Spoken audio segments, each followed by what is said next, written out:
live in Los Angeles.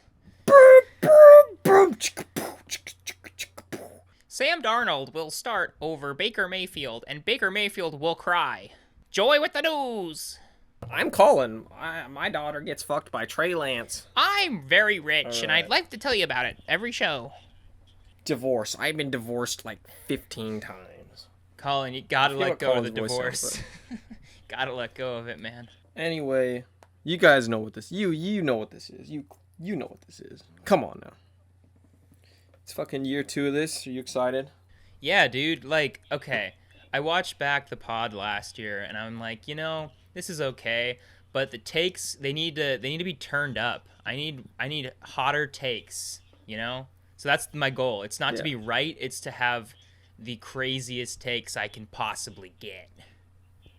Yeah, I'd agree with that. You know, like it was more mild last year. Like I wouldn't say it was cool takes, but definitely not hot takes. Do you have any So particular takes from last year that stood out as really good or bad? Because I've got some really bad ones. yeah, I I did predict the Rams winning the Super Bowl, which is pretty sick. Nice. Oh no, wait. I predicted that they went to the Super Bowl. I think forget if I picked them to also win or not. predicted that they went to it, but I said that they'd lose. I think I said they'd win, but I forget. I Yeah, think I did. I said that the Yeah, Baltimore get fucked. Ravens would beat the Rams in the Super Bowl. They didn't go to the playoffs. And then I also said that the Philadelphia Eagles would go 0-17 and they made the playoffs. So that was my year last year. I think the worst thing I said, I was pretty high on the Seahawks. Um, well, not really Hawks. high, but I had them making the playoffs, and yeah, that was not pretty. I also thought the Cardinals weren't going to be too good, but I think that was a fluke. Ooh, But we'll get into that. We'll foreshadowing. get into that. Okay. I just want to start with our first team, and as tradition, I think we should start with the AFC, of course. Do do do do do do do do do. With the AFC South. You ready? Yeah. All right. In last place, we had the Jacksonville Jaguars again. They Classic. went 3-14. They had Urban Meyer as their head coach. Unfortunately, he didn't last the whole season. His record ended up being 2-11. But he did get to grab some ass. He got to assault some of his players. Yep. Um, yeah, just ultimately a train wreck of a season. Do you Like think that. he cares? Like, do you think he's disappointed himself, or is he like he thinks he's a god still? He thinks it's them who made the mistake. I think if he's disappointed in himself, it's just that he didn't get like more money out of it, like because Yeah, he's probably not going to get the full contract he signed for. right. Um, Like he's disappointed that he couldn't get more fingers up there. yeah, I'd say he's definitely like proud of himself though, 100%. Yeah, good job, Urban. Thank you. Like this is kind of It what certainly Urban was one Meyer of the does. funniest things I've ever seen in the NFL. He's just a jackass, man. Oh yeah. Yep. That was my most like layup like bunt prediction possible as I said that Urban Meyer would suck. I mean, I'm pretty sure everyone said that Urban Meyer would suck. So, that was my easiest low bar to clear from last year. I'd like to congratulate Trevor Lawrence on his first preseason game a couple days ago. And what I mean by that is, I don't think we should consider last year Trevor Lawrence's rookie year. I think this is his rookie year because he had no shot with all the distractions going on, with the ridiculously terrible coaching. I think he had no shot. This is his rookie year. Last year, he might as well have just sat on the bench. I'd agree with that, but I also think most people are going to see it that way, but I also think he's going to be just more like I don't know, under like a wider lens Hmm. than some of the other first overall picks. Mm-hmm. Because like Jacksonville, they're trying to find a guy. They're kind of stuck where the Jets are, right? It wasn't Darnold, so we have to move on to the next guy, which is why they drafted Wilson finally. I guess what I'm saying is, it just doesn't seem like there's a lot of patience for him, which is really weird because it's only been 1 year. Okay, so you think there's a lot of pressure on him this year? I don't think there should be, but I think for some weird I don't know. There's like been a weird hate boner for Trevor Lawrence, Mm-hmm. like ever since he's entered the league. Like I get he was the number one pick and a Clemson guy, but it's kind of strange how many people like dislike him already. Do you think it's just like he was so like highly touted that people want to see him fail, just so that all the people, the experts were wrong, or you think he has too sleek a hair, or what do you think the hate's for? Because he looks like that guy in Friday Night Lights. That's why everyone's just jealous. Nah, I don't know. I think it's probably has to do with that a little bit.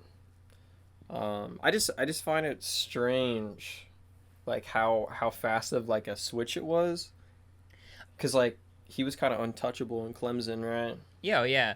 Like I think no one would shit talk him. Yeah, I think that there's more of a pressure to be better sooner for quarterbacks. I mean, it used to be that you have 3, 4, 5 years to prove yourself, and now it's like Daniel Jones is on his fifth year, and we'll talk about him later.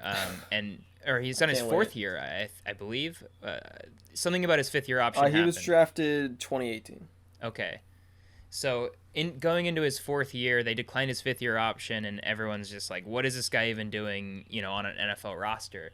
Uh, you know, eh, that used to be just the beginning of someone's career, even if they weren't Oh, panning out. 2019. 2019. Okay. But now like look at the pressure that's on Mac Jones and Tua and guys that are just coming into the league. They have to perform a lot sooner. So it would make sense that the number one overall pick, generational talent. Andrew Luck's name was tossed around. Peyton Manning's name was tossed around. Elway's name was tossed around in the conversation. It makes sense that they want the results right now. So Jacksonville, they got rid of Urban Meyer, but they didn't get rid of their GM Trent Baalke, which is kind of a shocking surprise for a lot of people. Because normally when you clean house, you get rid of everybody, which is what the owner was saying he wanted to do, Shao Kahn. Hmm. But that guy is, as Jacksonville fans know, he's a fucking loser. Sweet mustache though, so cool. Oh yeah. But this offseason, they signed Christian Kirk to like, oh, what was his deal? It was something ridiculous though. It was like record setting or close to record setting money, and he's not even a wide receiver one. Yeah, it's nice that they're wanting to give Lawrence some more help, but 72 million for 4 years for Christian Kirk. Damn. That's way too much. They For a also receiver. signed Evan Ingram, who's probably my favorite tight end in the league because he doesn't know how to catch. He drops everything. Pure blocking tight end, you say? I don't even think he's good at blocking. Oh, cool. Like he's Even just better. ass. But he did make the Pro Bowl, so Yeah. Just like Vogie making the I mean, All-Star shit. game, baby. Oh, this is about football, my bad. It is about football, but that's all right. What do you think of the first overall pick this year? Because the Jags once again had the first pick. They drafted Trayvon Walker out of Georgia. It makes sense. I mean, every time there's a national championship team, that team kind of gets picked apart in the NFL draft. He sort of snuck up last minute. He wasn't really going to be the first overall pick in a lot of people's eyes because of Aiden Hutchinson. And then all of a sudden, 3-4 days before the draft, everyone's like, oh, nope, it's Trayvon Walker. And that's what it was. I haven't seen a lot of him play. I don't watch a lot of SEC football. But if he's a difference maker on the line, that's going to go a long way. I mean, they already have Josh Allen, who's been rushing pretty well. So adding, a good edge threat, that's going to help you a lot. Yeah, like you said, he came out of no. I've never watched this man play football. in my life because I don't watch college football. Elitist. Um, yeah, pretty much. But it was really weird because I figured Aiden Hutchinson was a lock because that's what everyone was saying, and most of the boards, like a month ahead of the draft, had him Heisman there, candidate. and then yeah, and then Trayvon Walker, and I was like, who the fuck? This Who isn't the the guy fuck is you this said. guy, dude? Yeah. It was like a Madden creative player just came out of nowhere, and I was like, oh, okay. What do you think about Doug So Peterson? yeah, I was about to say that the last thing on the Jaguars here is they hired Doug Peterson as their new coach. Having seen a lot of Doug Peterson in the past, he's fine. You know, um, it was a weird set of circumstances that made him leave Philly. Um, and it was really only after like one really bad season where they got canned. Uh, but I think. And it was Carson Wentz's fault. Oh yeah, Wentz. We'll I don't know. talk I more think about him later. Peterson's alright. I like Peterson. Yeah, Peterson's a good coach. Yeah. He did win a Super Bowl. Like, I mean, So did Big shit. Mike, and that's your favorite guy. We'll talk about the Okay. Cowboys later. All right, calm down. Calm down. I think that Doug Peterson is a really good choice because he's likable and he's an adult, which is the polar opposite of Urban Meyer. So props to the Jags for hiring him. Peterson felt like a very safe choice, though. Yeah. You know, like it wasn't a shock that he got hired by someone. I actually thought he was going to be hired the year he got let go, which was 2020. I figured someone would scoop him up, kind of do what NHL does with coaches and just rehash them. Recycle them. They're different city, different year. Yeah. Yep. But yeah, Jacksonville didn't really. They're kind of just, I don't know, not really prospects, but you know they're just trying to see what the young guys are gonna do, see development. They're one of those teams this year. I definitely don't see them taking a huge step forward, but you gotta hope it's not number one overall again if you're in Jacksonville. I mean, you don't need the pick, and you want to see some improvement, at least a few wins. At least at least make it so that your fans aren't dressing up as clowns going to your game. You know, it may not be a lot, but at least on paper, I can say I don't think Jacksonville is the worst team in the league. No, I don't think so either. They're improving a tiny bit, but it's improvement. Here. And so our next team is the lovable Houston Texans. Love they went 'em. 4-13. They fired David Coley like the moment the season ended, Yep. which wasn't a surprise. But they also just hired Lovie Smith to replace him, and I also think he's just going to be canned after this year. Mm-hmm. So I don't know what they're doing. There's no direction in Houston. Mm-hmm. Like, I mean, they're still drafting guys, they're still signing guys, but it just seems like they're just there to make money right now. Houston's Like, weird. it's very weird. Houston's weird.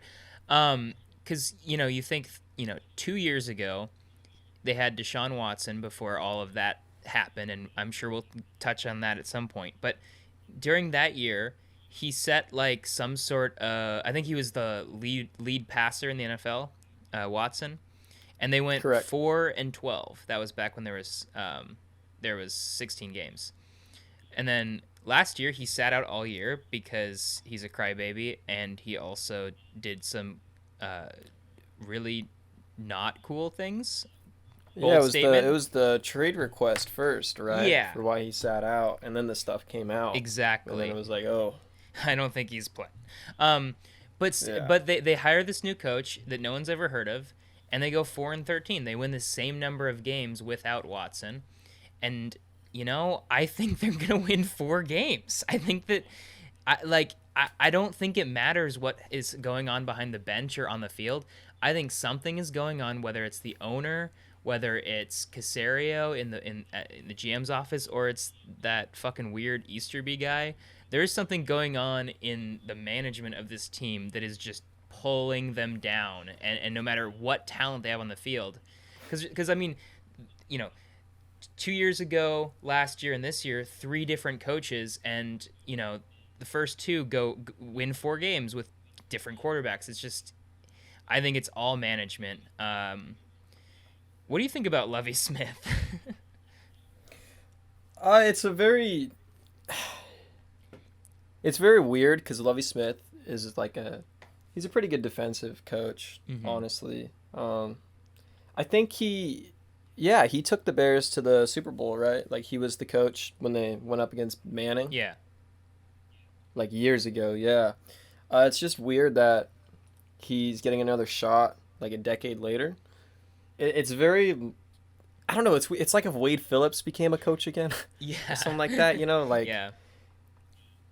it's very uncanny. But this is kind of what they did with David Coley, kind of, right? Like they get a guy who no one's expecting. Okay, at least Lovie Smith has like a resume behind him and all that. True. But the last time we saw him, he had Jay Cutler as his quarterback, and they went like 4-12. I actually have, And I think it's going to be the same for Houston. yeah, I have Lovie Smith's records every year that he's ever head coached. Are you ready to go on a journey of Lovie Smith history with me?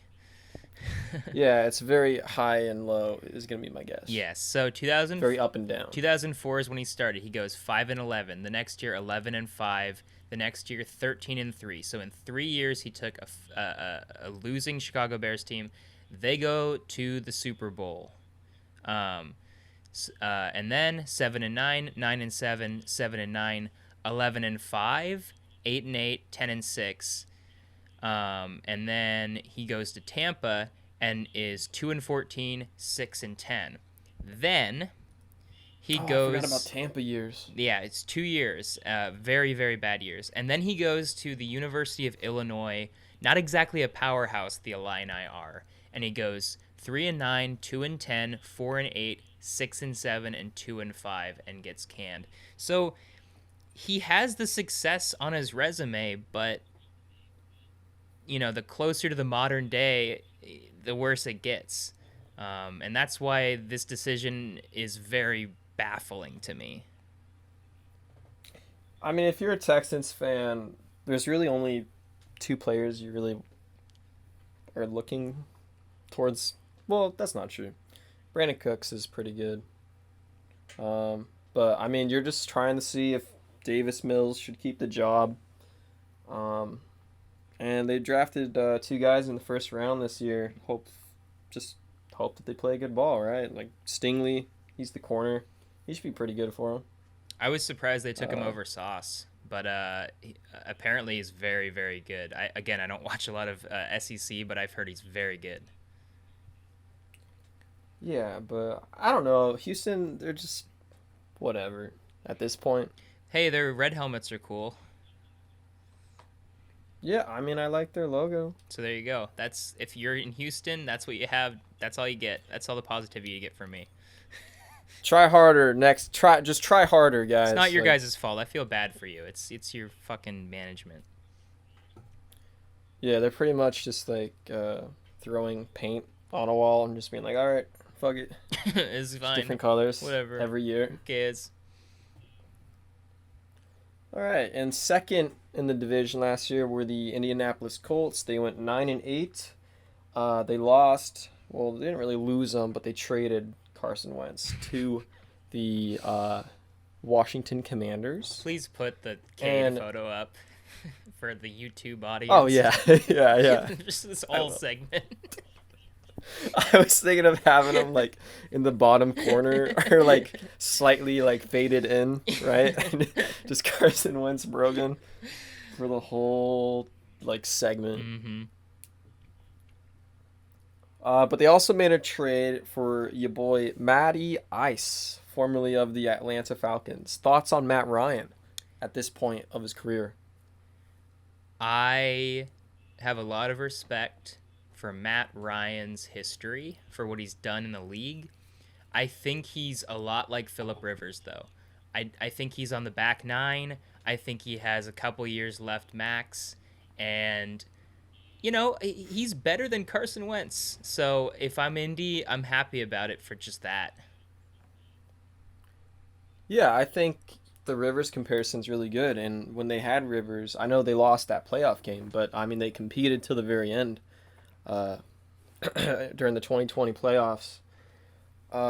Wentz did what Wentz does and disappointed them. Wentz is a And comedian. Matt Ryan, sorry? I said Wentz is a comedian. I mean, it's so funny to watch him perform. It's hilarious. Yeah, I don't. God, we gotta talk about the Wentz conversation. It's gonna be a long one. Yeah. Oh, yeah. It's been 3 years now, but I don't know. Matt Ryan was just. He was pretty much just. You know when they say players are just sent places to die? The It retirement just home. seemed like he was gonna stay on Atlanta till he was forced to retire. Cause he's not bad still, Hmm. like which is kind of weird. Like he's still a good quarterback, I'd say. Yeah. Not like great, but definitely better than Wentz. Hmm. And even I think he's at the level Rivers was, maybe slightly higher. Yeah, I'd say so. And when they had Rivers, I mean they won 11 games that year, right? 10, 11 I games. believe so. They were the wild card team. Yep. Yep. They played the Bills, and that was down to the last second, like you said. Yeah, and I mean the other additions they have Yannick Ngakwe, right? Hmm. That's how you say his name. Hmm. Minnesota Vikings And legend. Gilmore.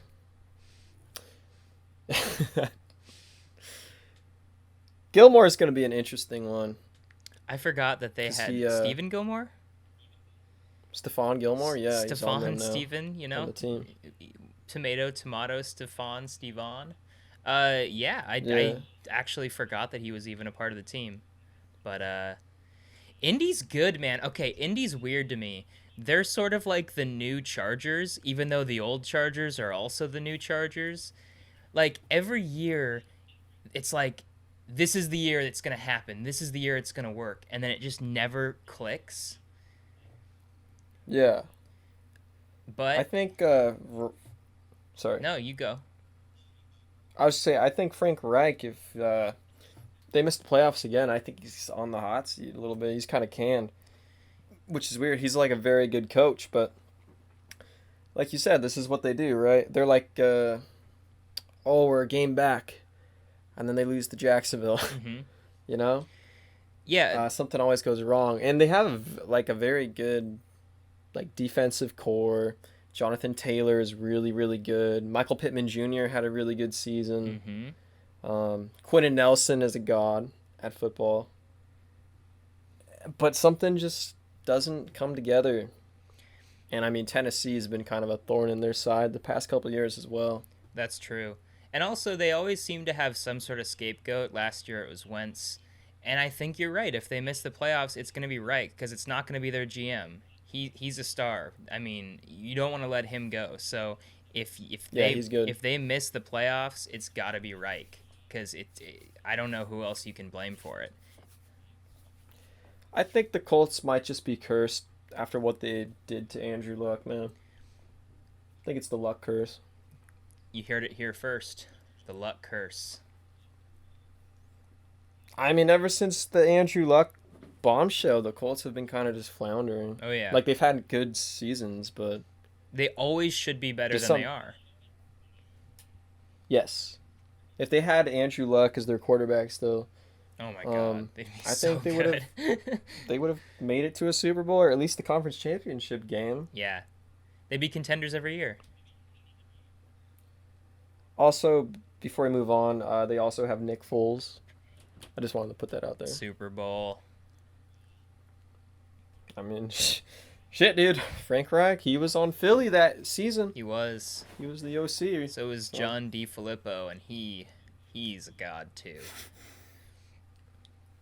And so the team that ended up winning the division, the Tennessee Titans, they went 12-5. Mm-hmm. They lost to Cincinnati in the divisional round. They were also the number one seed, right? If I remember Yeah, correctly. yeah.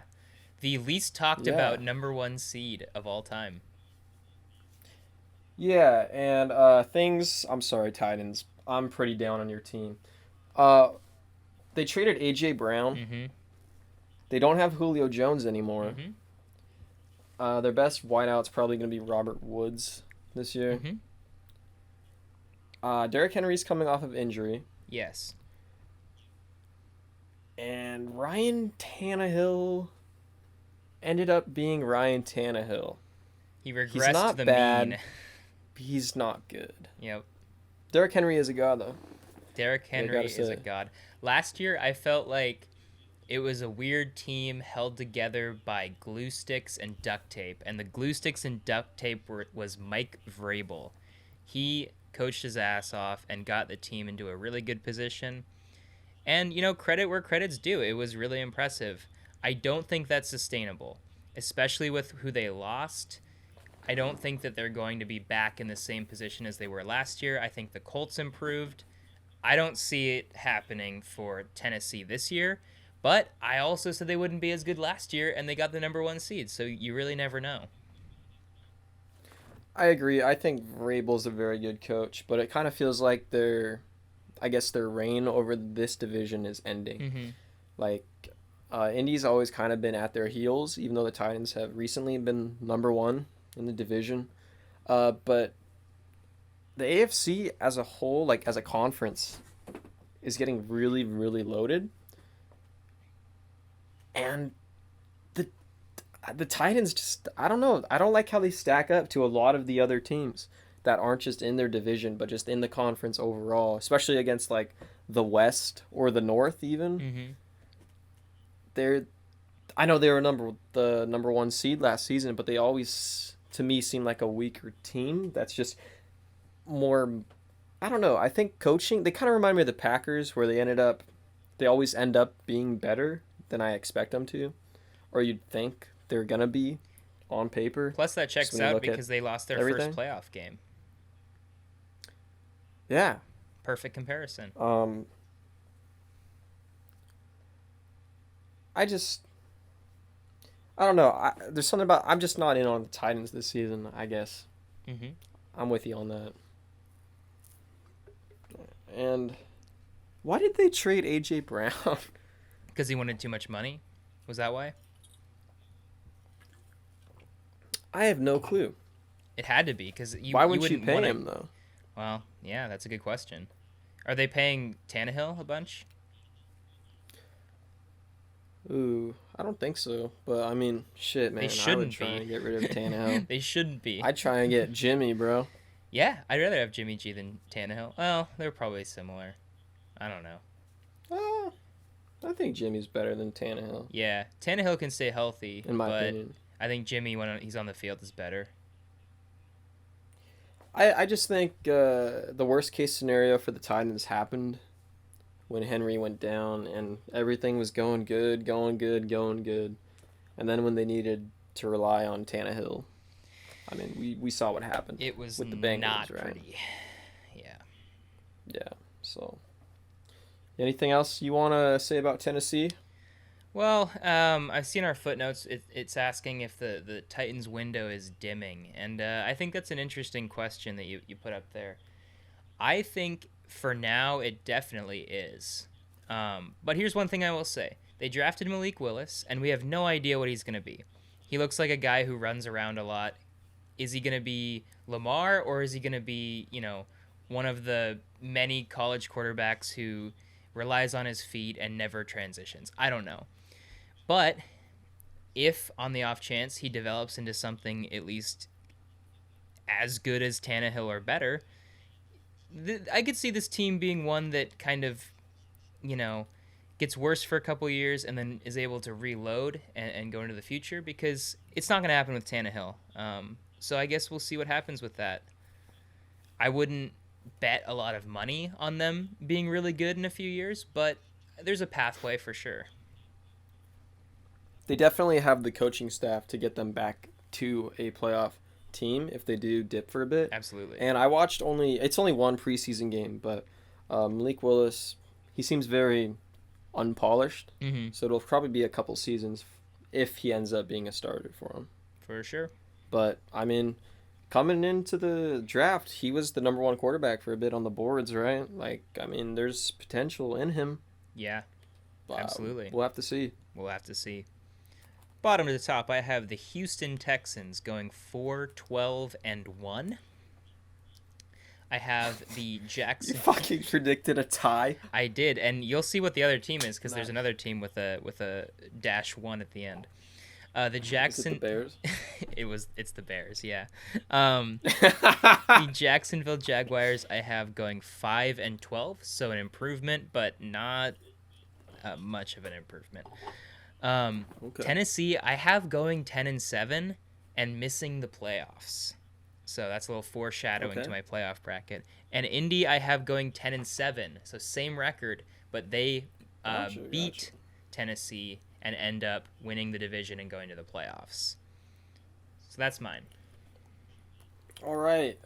My predictions for the South here. I also have the Texans. I have them at 3-14. Nice. I have Jacksonville at 4-13. I also have the Titans at 10-7, also missing the playoffs. And the Colts winning, but I have them at 12-5. Wow. I'm a believer in Matty Ice. Okay. There's no reason why it couldn't happen. I think this is the year they boom instead of bust. I thought that was last year, and I was wrong, so that's why I knocked these guys down a peg. But it should have. I mean, that serves me right for believing in Carson Wentz. The AFC West. I'm getting kind of sick of all the teams in the division. Oh, yeah. Just because of how good all the teams are. Mm-hmm. With talent, at least. Not necessarily the product. As we saw with the Denver Broncos, who ended up going 7-10. They fired Vic Fangio and hired Packers, right? Mm-hmm. OC, yes. Nathaniel Hackett, as to be their new coach. Mm-hmm. They lost a couple guys. Teddy Bridgewater was back in Miami. That was a gnarly hit that he had. Do you remember that, bro? When Teddy Bridgewater got knocked out again? Again? Oh, I must. I didn't watch a lot of Broncos games, to be honest. He got knocked out again? Yeah, this dude always gets hurt, man. Oh, I know. I'm a Vikings fan, I know. He is cursed, though. There are certain people that are absolutely cursed. And unlike Carson Wentz, Teddy doesn't deserve that. Yeah, no. Yeah, Carson Wentz is a ginger, right? I'm just kidding. I would never wish injury on anyone not named Deshaun Watson. The Broncos, they're busy in the offseason. They stole Randy Gregory from my team. That was a weird series of events that I want to cover more when we get to Dallas. But the big deal was the trade that they did with Seattle for Mr. Unlimited. Broncos country. You got to be unlimited. That's right. Hey guys, Russell here. Yes, the typical boring, yes, Russell, the robot Russell, the one you guys love to know. Everybody has to have an alter ego, right? And I've been thinking about what my alter ego would be, and I think I have an alter ego. Mr. Unlimited. Yeah, you gotta be unlimited. You know, you gotta have a thought process of being unlimited. Mr. Unlimited. Unlimited. It's Mr. Unlimited. Tell him. Broncos country. Let's ride. Let's ride. Let's ride. Broncos. Let's ride. Perfect. Okay. One more time. Broncos country. Let's ride. Broncos country, let's ride. Broncos country, let's ride. Broncos country, let's ride. Broncos country, let's ride. They traded for Russell Wilson. They gave up Noah Fant, Drew Lock. I don't know if Shelby Harris was in the deal or not. I forget. Broncos but country. They're hoping that Wilson can be the the franchise quarterback ever since the Manning years. Mm-hmm. Do you think Wilson will live up to those expectations? Because he did have a down year in Seattle, even though he was hurt. I think if you're the Broncos, you had to make this move.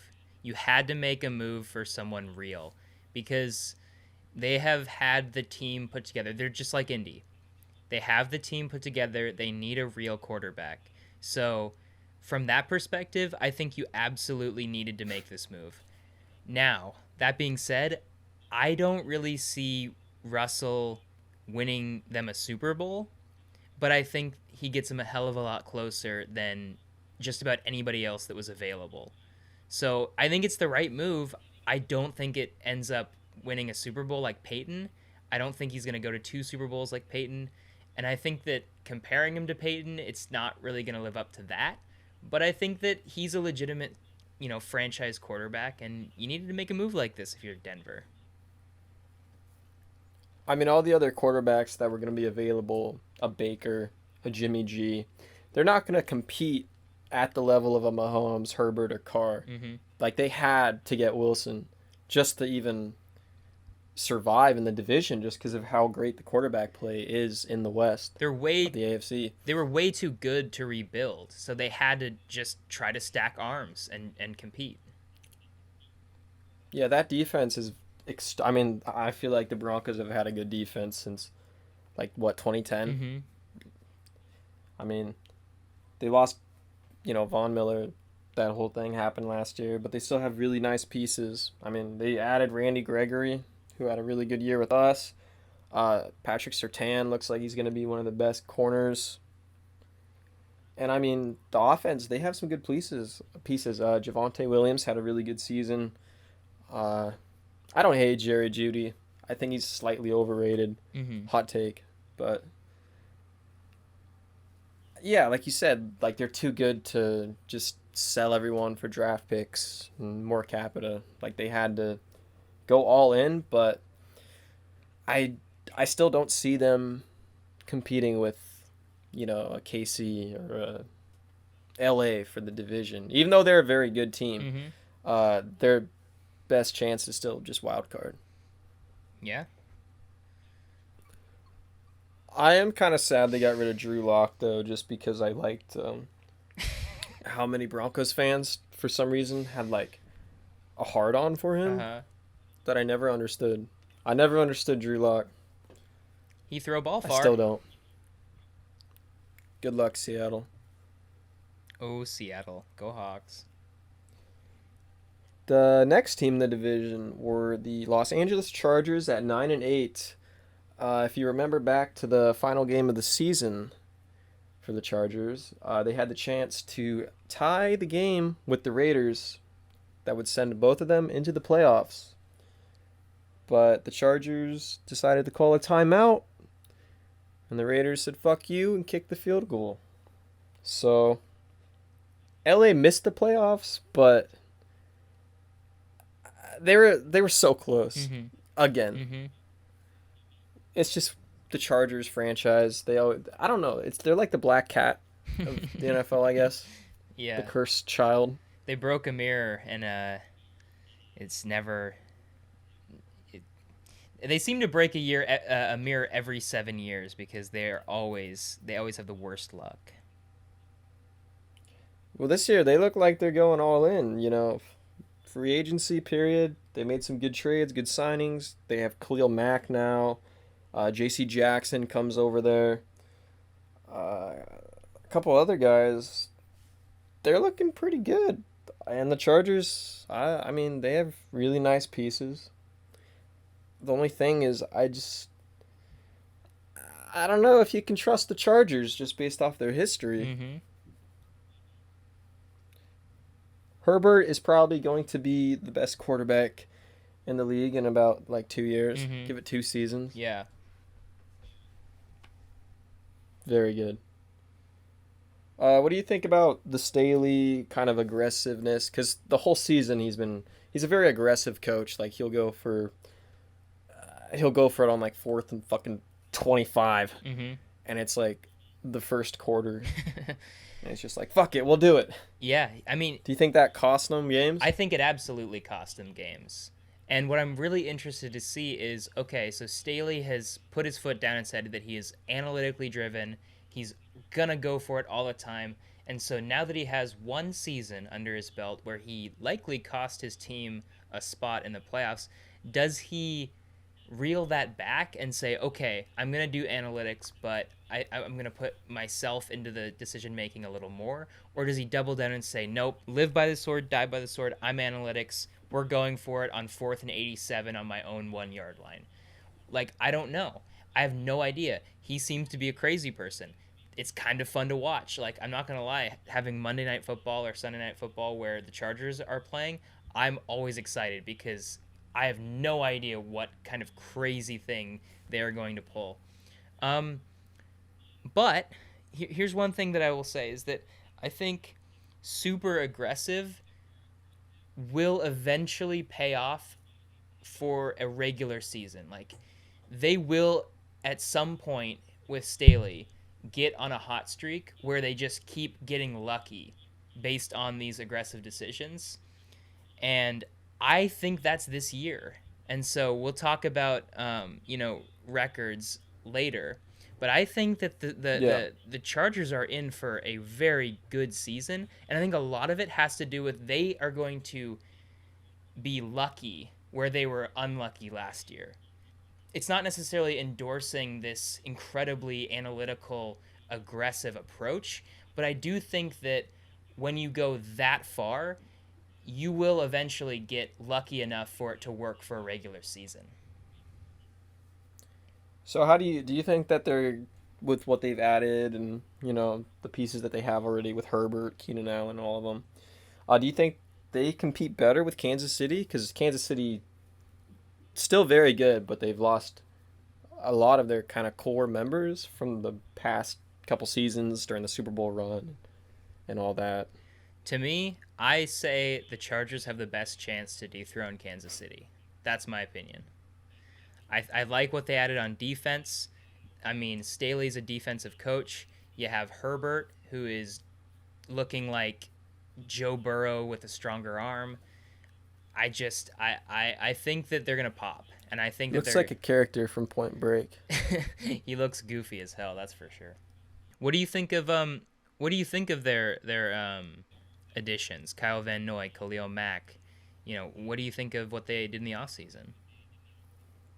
Well, they've already had like a good defense past couple years. I know they don't really have. I don't think Melvin Ingram's there anymore, but Joey Bosa is probably one of the top 5 edge rushers in the league. I don't know. The monkey paw? That's what it always feels like with LA. Yeah. Like, I see Khalil Mack. Kyle Van Noy is a solid player. J.C. Jackson's really good. And they didn't lose anything, but I still just... I agree that they have the best chance of upsetting Kansas City, but it still just kind of feels like a lot of pressure for them, or something that's out of reach, even though on paper Kansas City seems within reach for them. If Derwin James doesn't play this year for him, he's holding out right now for a new contract. I think there's no shot, but if they're at full force, Staley he can still make his aggressive calls, but maybe just more luck on their side, maybe smarter decision making. I think they have a shot for the division, especially if Kansas City, because they're weaker, they have less depth. If they get more injuries, or Mahomes gets into a slump like he did last year, yeah, I could see them winning the division. But like I said with the Broncos, I still feel like they should just aim for the wild card. You have anything else you want to say about the Chargers? I will talk about the Chargers more later. I'm content with what I said thus far. Okay, well, second in the division were the Las Vegas Raiders. The Raiders. The Raiders. The Raiders. They went 10-7, and they lost in the wild card to Cincinnati. They had such a fucking weird season, man.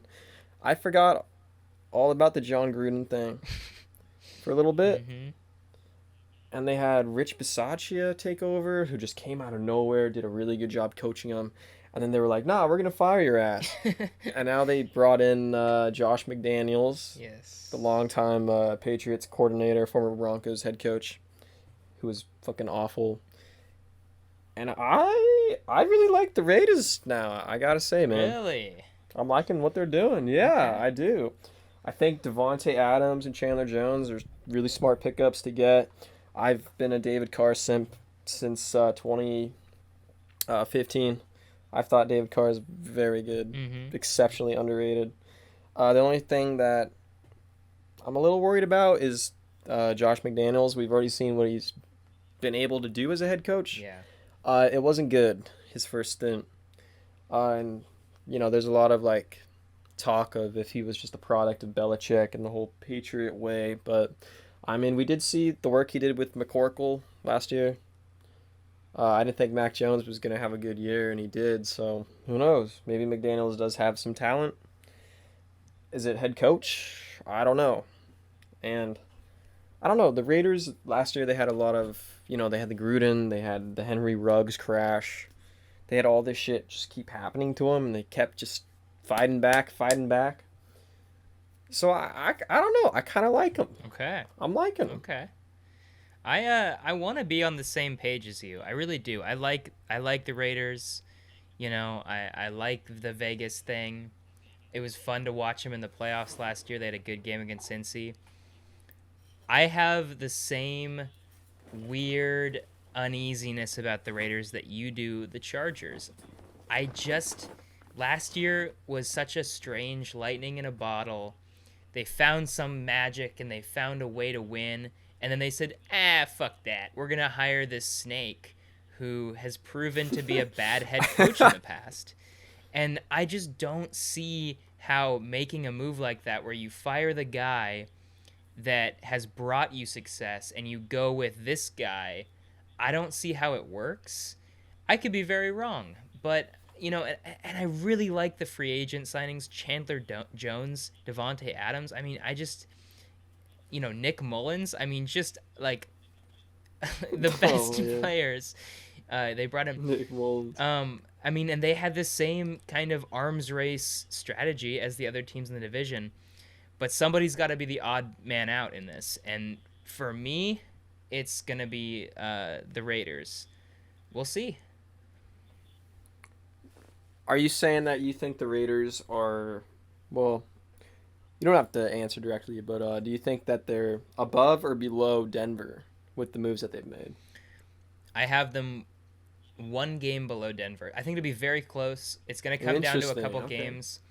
I think they're even, but I think that this is gonna be not Vegas's year, especially first year with a terrible head coach. I just don't think it's gonna. I think they'll be good. I think they'll be strong, but they're just not going to compete at the same level. Yeah. They have a lot of talent. Um, I guess I'm banking on their talent to kind of help out Josh McDaniel, kind of like a Mike McCarthy situation there. Peter told me to. I think Devonte Adams, Hunter Renfro, Jacobs, Darren Waller, Derek Carr. Dude, it's like a Madden team, Yeah, That's such a cheat code on offense. Their secondary is going to be dog shit. Oh yeah, yeah. All right, so the division winners, of course, were the Kansas City Chiefs. Shocker. Mm-hmm. They lost in the AFC Championship game to Cincinnati, which was a surprise. They probably should have won that game, looking back on it. But the entire team just kind of imploded the moment halftime ended, Mm-hmm. especially Mahomes. Yeah.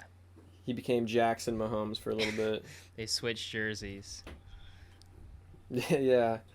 But the two big players that they lost, Tyreek Hill, obviously, traded to Miami. And Tyrann Mathieu left them to go join the New Orleans Saints. They also lost Jaron Reed, Melvin Ingram, Charvarius Ward.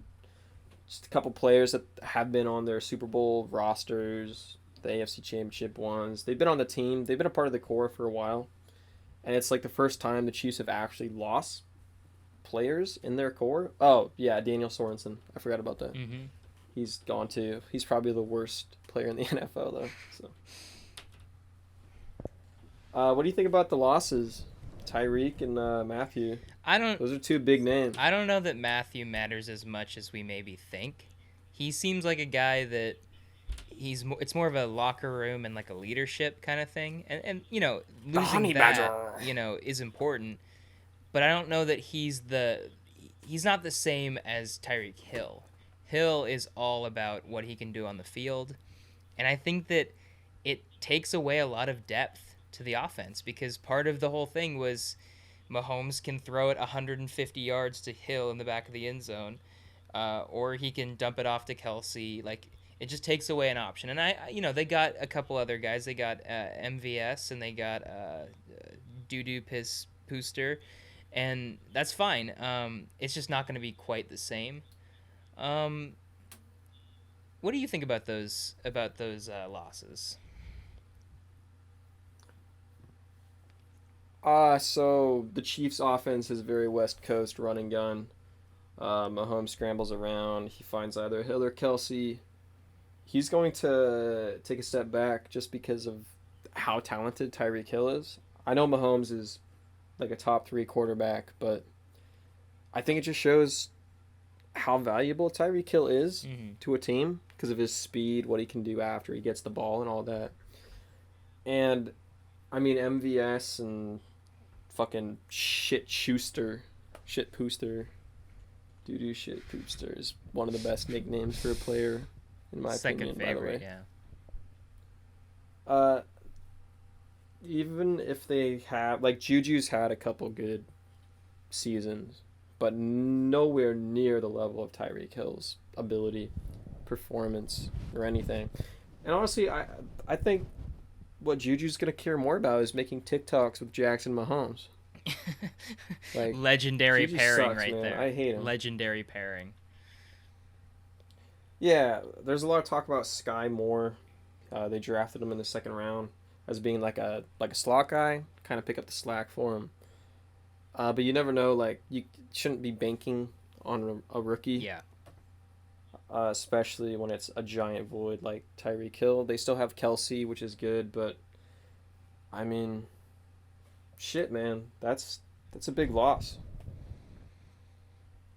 I don't know if this is just me or if you agree, but every year that we see the Kansas City Chiefs, they just get a little less and less scary.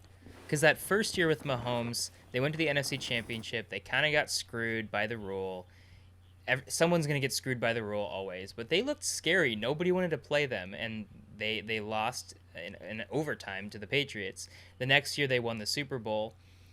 But after that, I mean, they just keep seeming a little less and less scary, and now they lost Tyreek Hill. I mean, do you think that would you be surprised if they're right back in the Super Bowl and even winning it, or do you think they can just figure it out and always keep doing what they're doing? I think the Chiefs are currently they're one of the best run franchises. They've just made smart move after smart move. The Tyreek Hill decision is probably going to come back to bite him in the ass, but you never know, right? Mm-hmm. But yeah, no, I wouldn't be surprised if Kansas City is in the Super Bowl this year, even though we're saying, oh, this is a giant loss, blah, blah, blah, blah.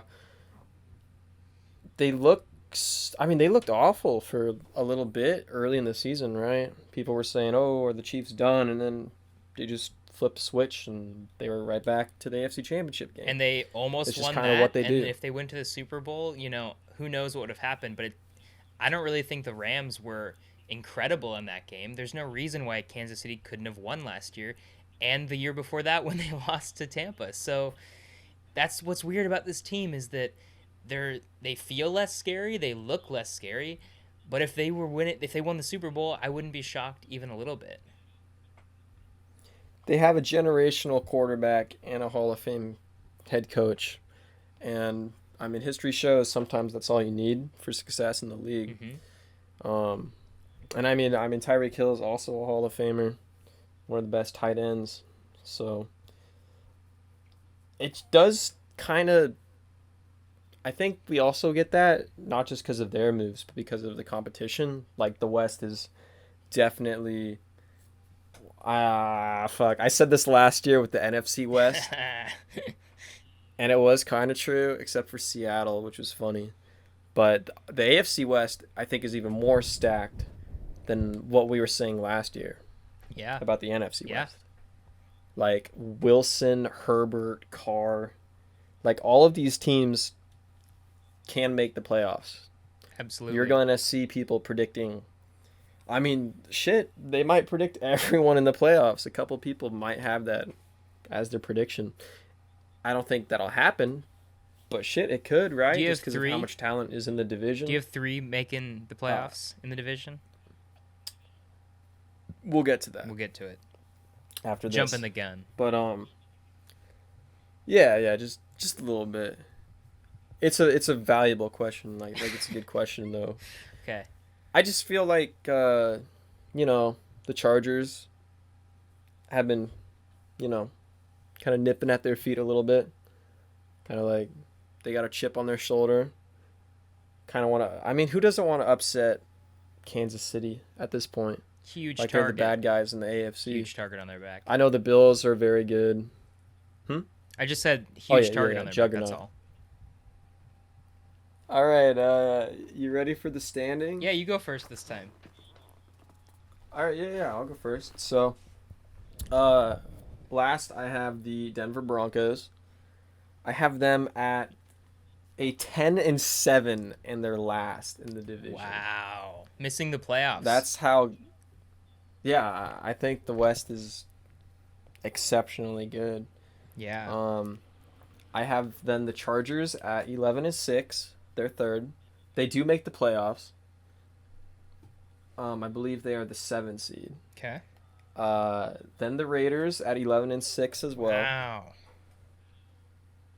And then the Chiefs number 1 at 13-4. Once again, they are the number 1 seed in the AFC. I don't think Okay. they miss a beat. I could absolutely see everything you just said happening. Thanks, man. It's not my rankings Just put though. money on it. It's not my rankings though. For number 4, Yeah. I've got the Las Vegas Raiders going 9-8. So similar to what you were saying, where Okay. the lowest. I mean, it's a perfectly respectable, good record. It's just when compared to the others, it fails in comparison. Oh yeah, he'd clap about it. I think that they're gonna be good, and I think that they're gonna be in a lot of games. I just don't trust the McDaniels effect. I think that last year they overachieved, and this year they're gonna underachieve a little bit. So I have them going 9-8. Next, I have Denver. I have them going 10-7. So I have the same record as you. I just think that Vegas underperforms a little bit more, and Denver sneaks in to the playoffs. I don't really believe in. What seed is what seed's Denver in your playoffs? Let's see. Denver is the 7th seed. So they sneak into that last game. Exactly. Maybe even the Nickelodeon game. That'd be pretty sweet. Wow. Because, Russell Wilson would love to get slimed and say, let's slime. Number 2, I have Kansas City Chiefs at 12-5. I think they're going to have a great year. Oh, I think they're no. going to do really well, and I think they're still not going to win the division because, number 1, I have the LA You're going Chargers as full the Charger, number 1 bro? seed going 13-4. This goes back to what I was saying earlier. I think that they're just going to have a great regular season. Emphasis on regular season. I'm going full Charger. I think that they are about to explode. And I'm not saying they're going to win the Super Bowl. We'll get to playoffs later. I just think they're going to have a great regular season. And it's going to kind of cause a lot of issues there because they're going to have this huge regular season, and it's going to be based kind of on luck. Because, like I said earlier, Staley's going to make all these crazy decisions, and it'll work out for him this year. It might not be sustainable, and it might cause a lot of controversy when they have to decide on Staley later down the line. But I think it's going to work this year. And I'm saying 13-4. Hot take. To one of the other really good divisions is the AFC North. And when I was filing out the notes and all that, I was surprised to relearn that in last place were the Baltimore Ravens at 8-9. Uh, that's like I know what happened, but that just feels really weird. You know, that Baltimore was the worst team. Yeah. Yeah, they were snake bitten by injury. They had a nightmare of a year last year. I predicted them to win the Super Bowl, and they didn't Do you even think you make the cursed them? playoffs. Like that was your curse? I might have cursed them. It'll be good because I have another Super Bowl pick that's kind of a weird one, kind of a hot take. So if they tank, they have a horrible year this year, I'm a curse. It'll be confirmed. Yeah, it was really weird because uh, Baltimore's kind of always had a good defense, but last year they did not. A lot of they were first in rushing defense, but last in passing defense. So this offseason, they've attacked both of those areas. They got Marcus Williams, Kyle Fuller, Michael Pierce. I think those are three really solid pickups for them. They drafted Kyle Hamilton. He's out of Notre Dame. He's a safety. Should help them there. So they've kind of tried bolstering the defense. I don't know. I'm kind of liking the Ravens. Like, if they can stay healthy, last time we saw them, they were a really good team. I am so jealous that they drafted Tyler Linderbaum. He's basically like a guaranteed franchise center, and we have Vikings. That's our biggest weakness right now is at the center position. So when I saw him go off the board, I died a little inside. I think that I'm right. I'm on the same page as you. I think Baltimore Ravens will be really good this You know, year. not to add more like salt to the wound, but isn't it kind of funny that they also got Kyle Hamilton when you guys Yep. went back? And we traded down with a division opponent to pick up a safety that didn't have as high a pedigree as Kyle Hamilton. Yep. Hamilton, is that what you mean? I love it. Yeah. I love it, man. We'll talk Vikings football later in the program. So I know last year I said my opinion on Lamar. You know, I was a Lamar hater last year. Oh, was? Yeah, Past tense? now Oh I'm on my. Lamar's side. Lamar's getting so much disrespect now that he got hurt. Everyone just decided they can shit on him again. It's kind of crazy. Like, yeah, I don't think Lamar's the greatest passer, but he's not trash. And now it just feels like, I mean, this guy won an MVP, right? Like, he's Michael Vick, Yeah. better than Michael Vick was, in my opinion. Like, he's that guy, pretty Yeah. much. You're not that guy, pal. And it's just crazy to me that You're not that guy, pal. after 2 seasons, everyone's just out on Lamar. I don't know. I think he's getting a lot of disrespect recently. And you know what? I was a Lamar hater, and I'm coming out. I'm a Lamar simp right now. I just feel like I have to do it. You know? Because everyone's saying he's like fucking 14th. Best Anyone that quarterback. wants Get out of to here, bro. Crazy. anyone who wants to sell their Lamar stock, I will happily buy it at half price because I've always liked Lamar. I've never had the same amount of disrespect. I've loved him, and I get it. He can't pass. He throws ducks, but shit. I mean, he makes up for it. He more than makes up for it, and I think he's gonna be really good this year. And we'll get to the records later, but I think that they're gonna bounce back. I think that if everyone's healthy last year, well, obviously I thought they were gonna win the fucking Super Bowl. So I'm all in. You know, I haven't learned from my mistakes. Let's go. Yeah. Let's go Ravens. The last things I'm going to say is it's kind of crazy that there's so much hate for arguably the most entertaining player, like from a individual standpoint in the league. Like, it's kind of Yeah. like basketball, right? Like he can just take over a game himself. He's probably the only one. I mean, not only one, but he's the only player that can do it in the air and on the ground. I mean, you're not going to make Jalen Hurts do that. And also, No. Yeah, it's like him, Mahomes, and Allen are the only ones who can really take over a game. But their legs do aren't the something same like that. as Lamar's. Like that speed and the shiftiness. Not even close. Not even close. And last thing, I just want to Yeah. remind people that the Ravens during training camp had 2 running backs tear their ACLs on back-to-back plays. That was wild. That was a wild Jesus story. Christ. That's insane. I hate that. I hate everything And about so that. the third team, also surprisingly, were the Cleveland Browns at 8-9, and we need to have Oh, boy. We're gonna save. Let's save the obvious, serious talk for the end, so we can get through this. Yes. Because that's the big Yes. point for sure. Everyone already knows what we're talking about. They lost a lot of Yes. players that have been there for a bit. Jarvis Landry goes to New Orleans. Austin Hooper goes to Tennessee.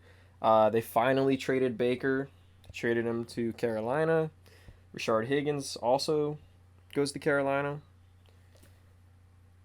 And they really didn't gain a lot. And besides for Amari, Nick Mullins. which I'm not going to talk about until we get to Dallas. Okay. But what do you think about the Browns? The moves, they've lost a lot of pieces to gain one. Purely from a football perspective and nothing else, I think that for the most part they're fine. Landry's a good receiver, but I mean Amari Cooper's better. Austin Hooper is a good target. I like Austin Hooper, so that'll hurt a little bit. But overall, you obviously upgraded from a football perspective at the quarterback position, and I think that their moves are just fine. Obviously, it's going to be tough this year because there's going to be a lot of noise, and there's also going to be an undisclosed amount of games that this starting quarterback in question is going to miss. So this year, I have no idea what's going to happen with the All Cleveland right, Browns. let's just rip the Band-Aid off. So the Browns in the offseason, they traded for Deshaun Watson. They got him from Houston, and Deshaun Watson obviously has had what's the number? 26? 23? It's 24, 26. Yeah, sexual 80, I assault don't know. allegations. He really liked to be rubbed by masseuses, which is one of the weirdest fetishes I think I've ever heard. Like, that's such a weirdly specific act That's a weird one. to do. Yeah. What are your thoughts on the suspension? What he did? How long it took for him to get traded? And what do you think about the Browns organization now that they traded for him? With all that baggage. The Cleveland Browns wanted an adult in the room. They were tired of the childish games of Baker Mayfield, and they decided to go get somebody who is a serial predator instead, because that's their idea of an Nice. adult. Look, we've all heard everything about this. I think that there's enough evidence out there that this fucking guy should never play in the NFL again. But that's not how the NFL works. That's not how pro sports works. If you're good enough at a sport, you will play no matter what you do. So, with that being said, it definitely makes the Browns a lot less likable to a lot of people. And the Browns fans have been, well, the vocal minority of Browns fans have really white knighted for this guy and just defended him at every corner, which I don't understand because, especially with more recent developments, he looks more and more guilty than ever. But at the end of the day, we all know he's going to play again. So then the question is, how many games is he going to miss? The original ruling was 6 games. That was obviously far too lenient, according to most people, me included. And so I don't know what the number is going to be. Do you have a number in your mind that would be appropriate? The number I agree with is fucking the whole season. Honestly, like, it makes sense. Like, he's damaged the NFL's image. He's clearly impacted women's lives in a negative way. He's clearly just trying, like recently he's been trying to seem more remorseful for his actions, but it's just too little too late at this point. I don't think he's going to get the full year. I believe the initial number, like the initial offer the NFL gave him in the Players Association was 8 or 10 games, somewhere around there. So I think it'll end up being like that. He'll come in around November or December, take over for Jacoby Brissett, and depending on where the Browns are at that point, he'll either take him to the playoffs or fucking just try again next year. I mean, the Browns, they were smart with how they did his contract. If Deshaun's able to avoid that full year suspension. And yeah, I think there's a minority group of Browns fans that have become kind of insufferable just because they've made it their mission to kind of protect Deshaun Watson a little bit. Say that these women are lying, all that classic stuff. But I don't know, man. Like the Browns, I've always had them on the level of like Detroit, or the Jets. They're lovable losers, right? I never root against them, but now I feel like I can't do that simply because I just don't like Deshaun Watson, which is crazy because 2 years ago I would have said I loved this guy because he's such a good football player. If you told me 2 years ago that he would go to the Browns, I would be so excited. I would be so hyped. And now I can't watch a Browns game, and I mean I'm gonna hate them. They're the new Steelers. They got the rapist quarterback. Yeah, yeah. There's a lot of memes about the Steelers passing the torch. It's just a messy situation. Yeah. It's just kind of sad, and I feel really sorry for those Brown fans that they've been waiting so long for their team to become competitive. Everything was looking good. They beat the Steelers in the playoffs, and then Baker tears his fucking labrum. Where the fuck? And then this whole Deshaun Watson saga happens. So I don't really know what's going to happen to the Browns as well. I see them as a very mediocre team without Watson. But if he is able to play for them, like the 6 games, like the NFL, the judge ruled, I think they could compete for a wild card spot. I think the division. Do you think he's gonna get? Do you think he's gonna get caught up back to speed and go back to where he was 2 years ago? Do you think it'll take a long time? Like he hasn't played football in 2 years. I think it'll take a bit. Yeah. I think he's going to be a very safe quarterback to start with. Maybe not putting up best stats. The good thing about Cleveland is that they have 2 really good running backs. Assuming they don't trade Kareem Hunt like he asked for. They clearly have the best running back. Yeah, did you hear about that? Kareem Hunt wants to be traded. And they're not going to do it? Yeah. I don't fucking know. Why was that? Just because he wasn't getting enough touches, maybe? Maybe he's jealous about how Deshaun treats women. Kareem Hunt was like, damn, bro, you had the one up me? Fuck. Like, fuck. It's just, I don't know. The Browns, they have some of the best players in the league. But I think those first, I'm just going off the suspension for right now. I think those first 6 games, they're either going to split them or go like 2-4. That's how I see it. And even if they do get Watson and he plays up to his level, I think because of 2 of the other teams in this division, it's going to be too much for him to catch up for it.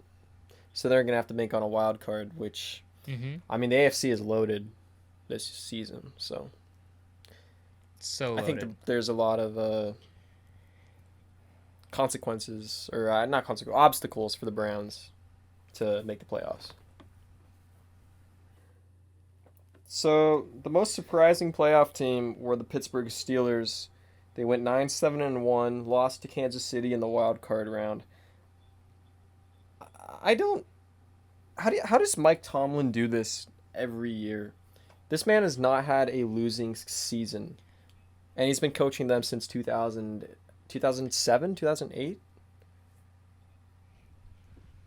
I fucking love Mike Tomlin.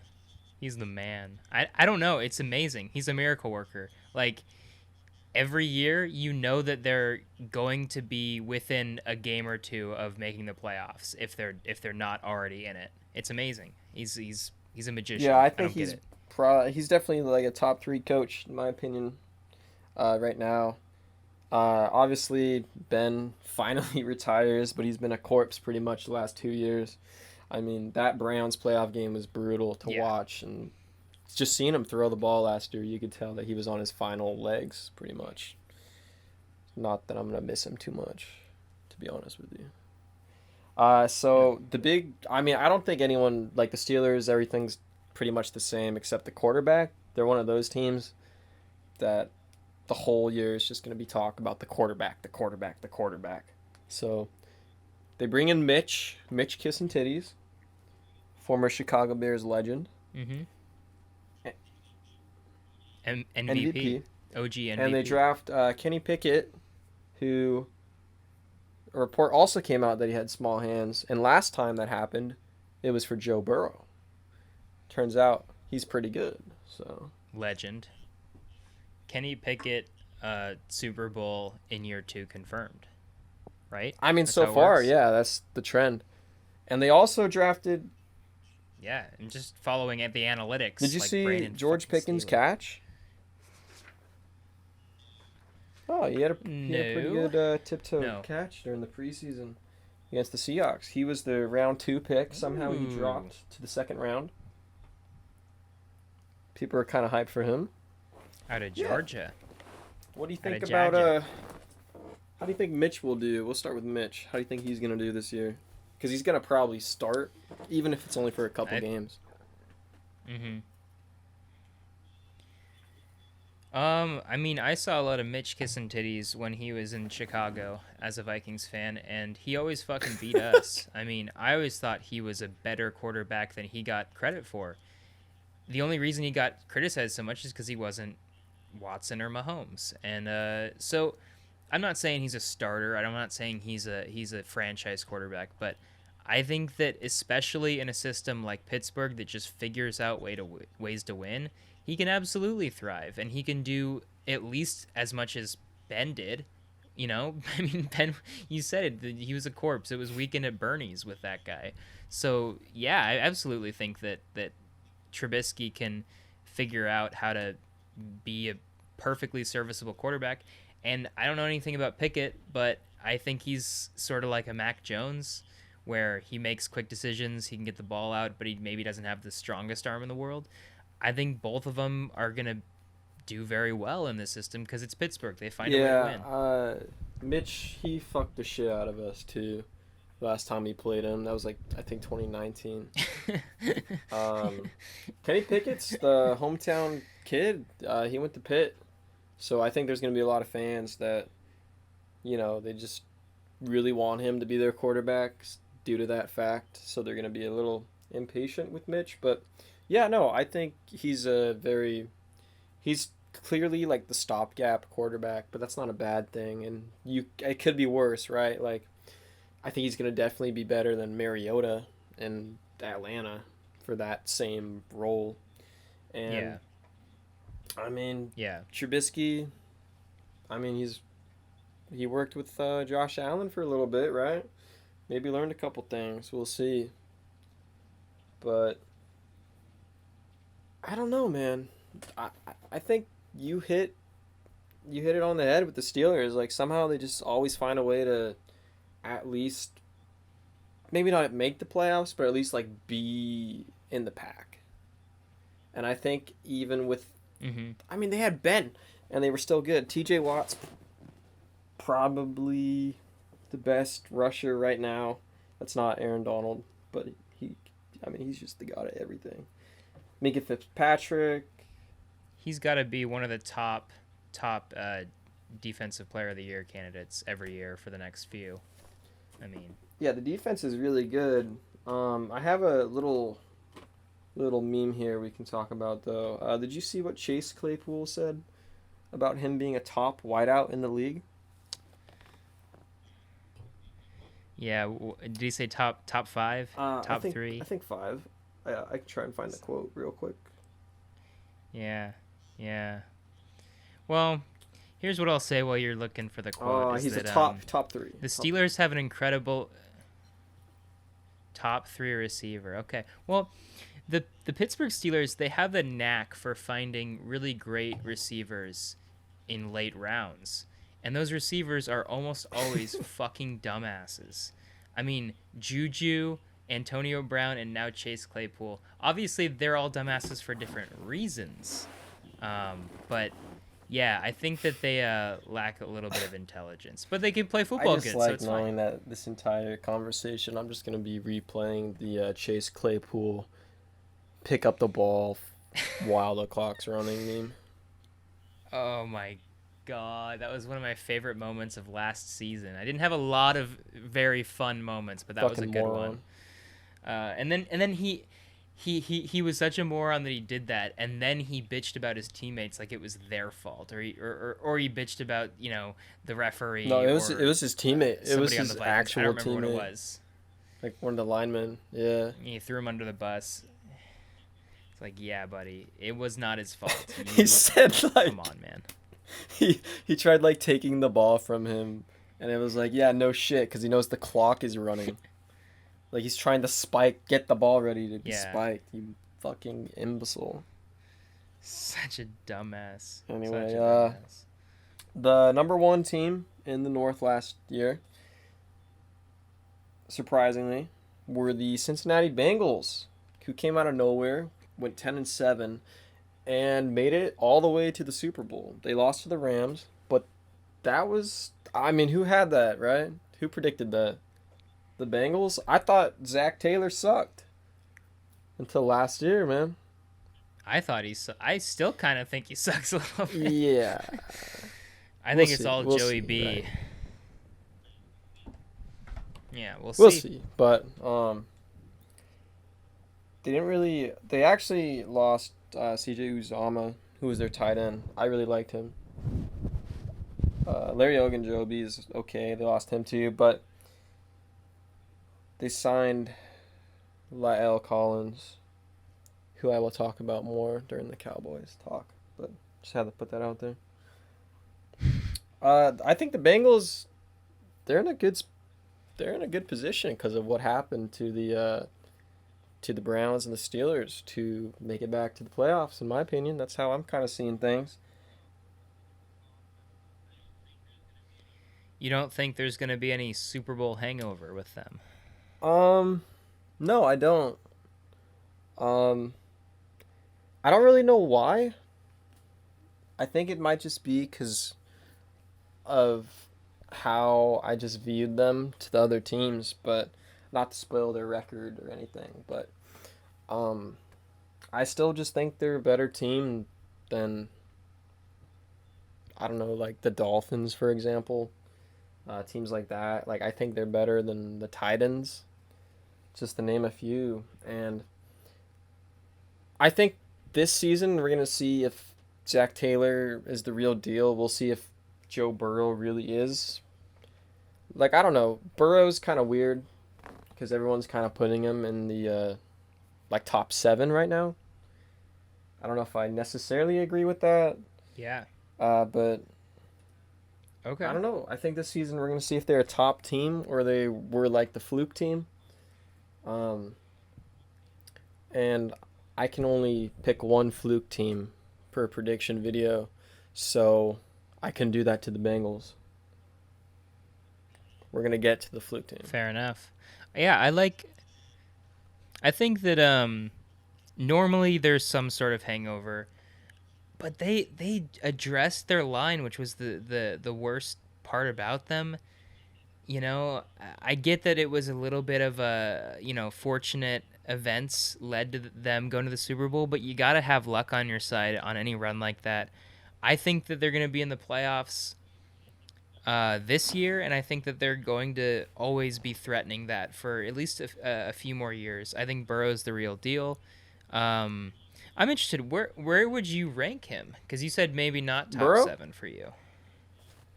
I think he's Yeah. top 10.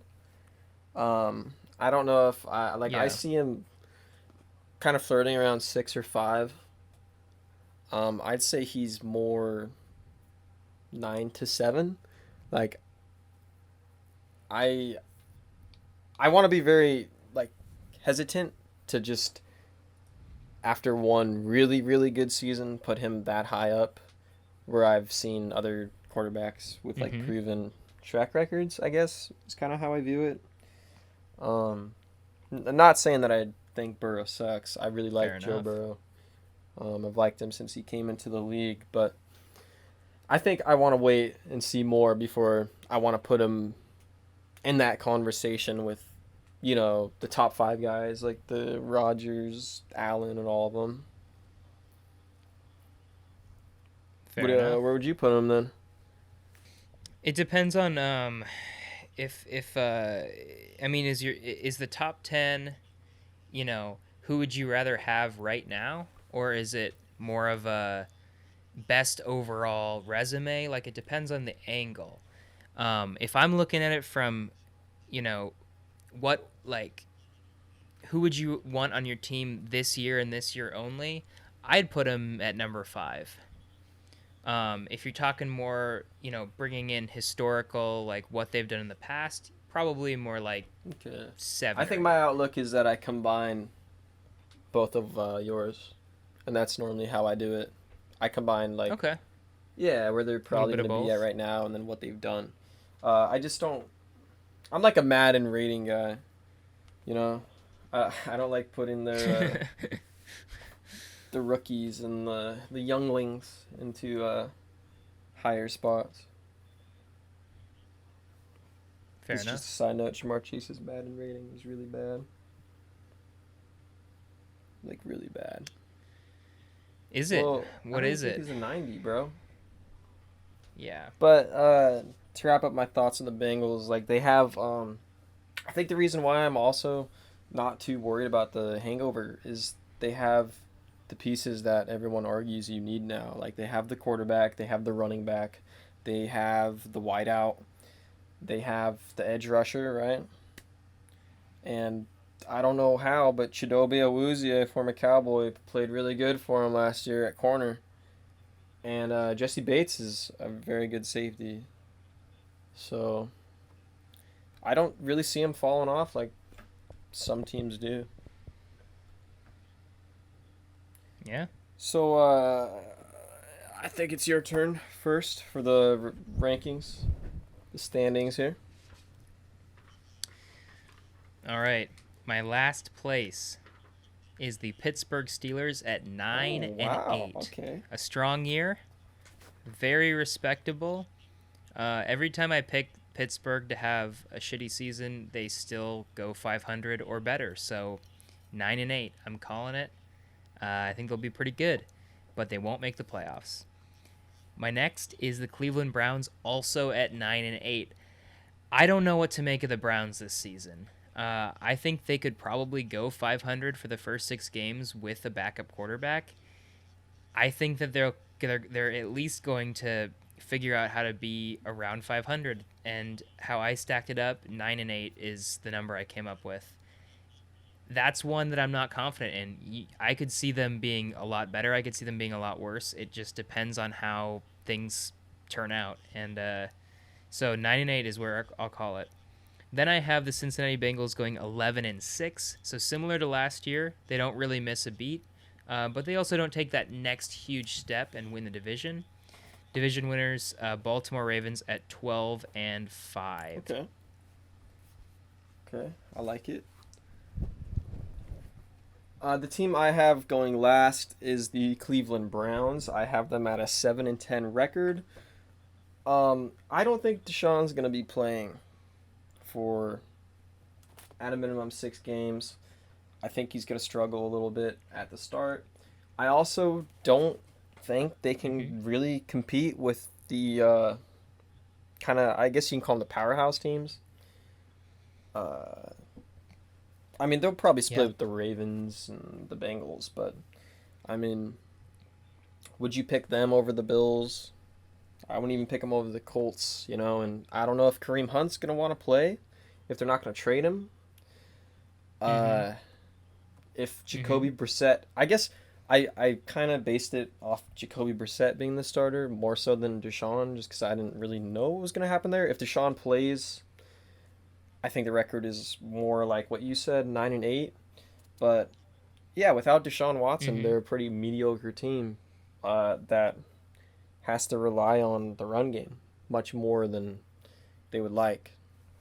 Maybe if they had more weapons aside from Amari, I'd be more tempted to give them a better record, but I don't know. I feel 7-10. I don't think the Browns are gonna have that season. Like it just seems like there's a lot of red flags and all that. So I'm going 7-10 for them. Yeah. I agree with you on the Steelers though. They're next. I also have them at 9-8. When I first started doing these, I think I gave them a losing record. Looked at that and then went, nah. Like there's just no way that's gonna happen. Like it never happens. They will, if they don't go 9-8, they'll go like 8-9.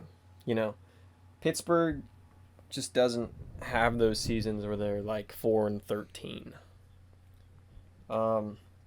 Next, I also have the Bengals. I have them at 12-5 actually. They make the playoffs. Oh wow. I don't know what seed I have them at, but I have them at 5, so they're the best wild card team. I don't think they miss a beat. They were on a hot streak at the end of the regular season, and then going into the postseason. I remember because they beat Kansas City in the regular season too.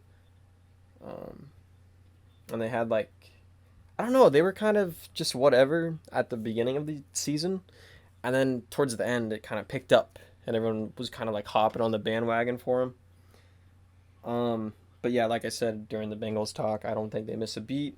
And I have the Ravens at 13-4, and they take the division. I'm Wow. on the Ravens bandwagon. I think Harbaugh's a really good coach. I think Lamar is going to want to prove stuff. He has that contract coming up.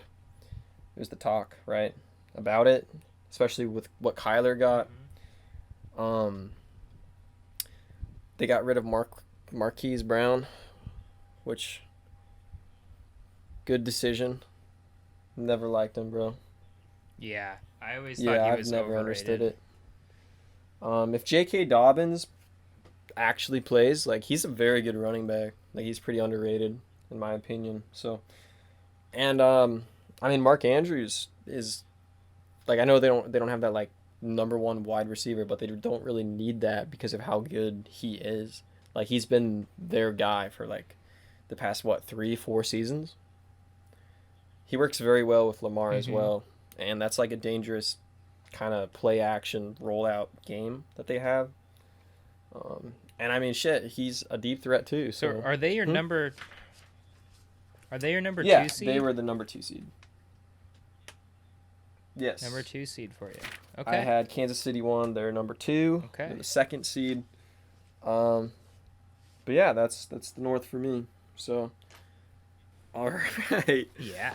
The team that finished last, like every other season, we have the New York Jets. They went 4-13. New coach Robert Saleh. I don't think there were a lot of expectations for the Jets. So, I mean, are there really ever expectations for the Jets though? They've been so bad. I mean, for a long time now. They drafted Zach Wilson, of course, last year. He was the 2nd overall pick. He also had a very rocky rookie season. He's just a dog, man. Like, Zach Wilson's got that dog in him. Absolute animal. Animal. Of course, he's the world's biggest MILF hunter. He's hurt, though. He's hurt. Took the title from Gardner. He's going to be Minshew. out for, I think it said 2 to 6 weeks. I don't know. I'll put it up on the screen, but Fuck. yeah, So Joey Flacco. yeah. Huh? I think it is Flacco. He might have to start opening week for him, but I mean, I don't know, man. They added Uzama. He's pretty good. Tyler Conklin. He's all right for a lineman. Greg the Leg. What? Oh, Greg the I Leg? fucking knew it. I didn't hear it, but I just figured. Did you hear that we brought back Brett Maher? Oh my god, dude. I gotta stop. But what I want to talk about isn't really the Jets' season, but their draft. I think they drafted really well. If these players pan out, like Yeah. they got the corner, the wideout, 3 the first edge. rounders. 3 first rounders and an early second. And then a third. Yeah. I mean, yeah, Sauce Gardner. He's supposed to be a really good corner. A lot of people had him as the number 1 corner. He didn't get drafted first, but he may end up being the best corner out of this draft. Garrett Wilson, wide receiver. He might be the best wide receiver. Like, we don't know yet, but I mean, they have that pedigree. They had that, hype around them. This might be a really great Yeah, I've draft. heard good things about Brees Hall too. Like, I think he's in the top like fantasy projections for running backs on ESPN, which kind of surprised me. I was like, who the fuck is this guy? At first, I was like, wait, what? But yeah, I think the Jets, like, I don't know. I was surprised at that because the front office of the Jets is notoriously just fucking awful. But I don't know. They've made a couple good moves. I mean, they lost Marcus May, but I don't know. That might be a good thing, depending on the game. But I think the Jets, they don't really have a lot of expectations again, which is good for the position that they're at, where they have a lot of these like younger guys that they're just going to be like, all right, just play ball, try and develop them. I don't know where that leaves Saleh, though, because you want to see improvement, especially in record from your head coach. And I don't really know if the Jets are going to get those wins per se, but I think their production from the players might increase. But that's going to lead to an interesting kind of decision they'll have to make in a year or two. To me, the only thing that matters if you're a Jets fan is how does Zach Wilson look when he's on the field? Does he look like a star, or does it look like you wasted the pick? Because if I'm a Jets fan, I already dealt with it with Darnold. I already dealt with it with fucking Sanchez and Geno Smith. Like, I need a starting quarterback. Can this guy be as good at football as he is at hunting down Mills? Bro, that goddamn dude, what a fucking he got that dog on him, bro. That's all I can say. Oh, what a guy. The team that finished third were the Miami Dolphins. They went 9-8, just missed the playoffs. Their head coach Brian Flores was actually fired, which shocked a lot of people. You got to remember the Dolphins. They were, I think they only had 1 win, right? And then they went on that win streak. I think Brian Flores is a very good head coach. And all the stuff that he's talked about since his firing, like the tampering, and he accused the owner, Stephen Ross, of kind of jokingly saying, haha, if you lost games, I'll pay you more. But I don't know. I think Flores got screwed. What do you think? He got screwed over. That's what I think. I fucking hate the Dolphins, dude. And here's why. I think Brian Flores more than proved that he was worth a few more years. I think he is a damn good coach, and them firing him was really weird to most people because everyone's going, what did you exactly expect from Brian Flores? He's doing everything right. And then, of course, a lot of things came out about potential reasons why the tampering, the possible money for losses, and now the thing about Sean Payton. I don't know what the reason is. I don't know shit. But what I do know is you had a really good coach and you canned him. And I think that the Dolphins are going to suffer the consequences because I think they're going to regress big time. I think that Flores was doing a lot to keep them in every single game. I don't get what they're trying to do here. I think that they made a big mistake. Yeah, I don't think I think I'm definitely more. I think I like the Dolphins a bit more than you in that regard because I don't think they're going to necessarily regress. I think they're going to have around the same record just because of the additions they made pretty much. Like Tyreek Hill, Terran Armstead's really good still. If Melvin Ingram goes back to his form, he's going to be a beast. Cedric Wilson, very underrated wideout. Not just saying that because he's a Cowboys fan, because I'm a Cowboys fan. Although they did sign Connor Williams and he fucking sucks. I gotta say, he's fucking trash. Sanu's Huh? not great either. Sanu's Oh, not great yeah. either. And no one cares about Thomas Morstead. He's just a punter. I care. The biggest question I think about the Dolphins is the question that's been fucking being asked since 2020, right? Tua. Hey, Tua turned the ball over. Like, Mm-hmm. is he legit? Is he gonna... I mean, there's already the videos of him at training camp throwing fucking ducks. Awful fucking throws. Missing Tyreek Hill wide open. Mm-hmm. And I don't think... I don't know what I think about Tua, man. He's an enigma to me. What are your thoughts on him? Tua sucks. Tua's trash. He sucks. Look. Here's what I will say. In all seriousness, Mike McDaniel is an interesting hire. He's very entertaining, and he was the one who is doing all of the run designs for the 49ers.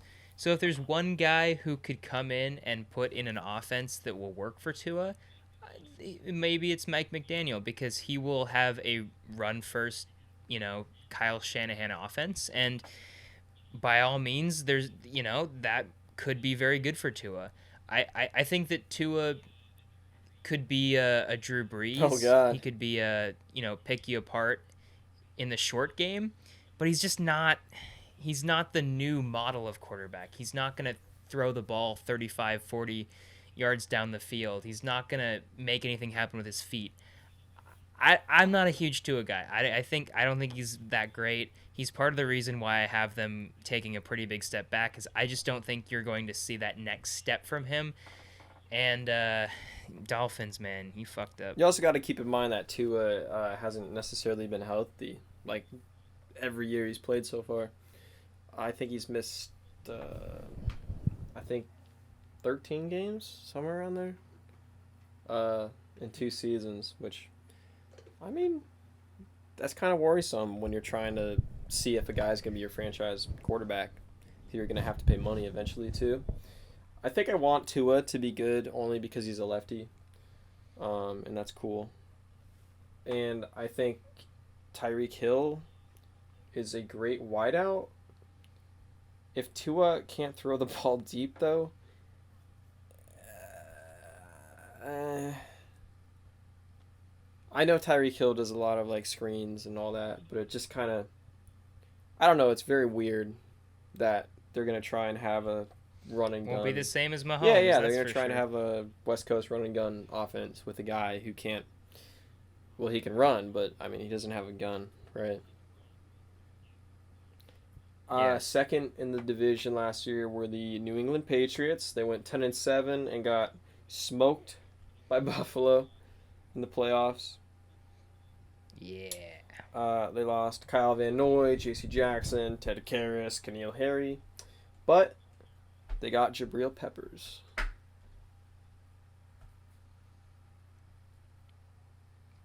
All right, so finish first. No, no, no. We got to talk about them. They're really boring What are they now. doing, man?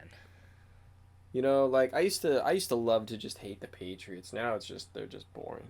They didn't do anything this offseason. I don't know what they're doing. Is Matt Patricia actually calling plays for the offense, or is No, that I like think a that's meme? legit. Yeah, I think that's That's legit. awesome, dude. Like, because they talked about it on. Oh, oh my God! It's even better than I thought. Matt Patricia and Joe Judge are gonna split offensive play calling. That's Dude, let's fire, fucking dude. go. That Keep in is mind, Matt Patricia amazing. was defensive coordinator. Um, Joe Judge was the fucking Joe special Judge teams guy. decided to run a quarterback draw on 3rd and 9. So I can't wait to see the Patriots offense. Like I said, though, there's not much to talk about. Like, they didn't really add anyone. They didn't really lose anyone. Well, I mean, they lost J.C. Jackson. That's a pretty big loss. He's a very good corner, man.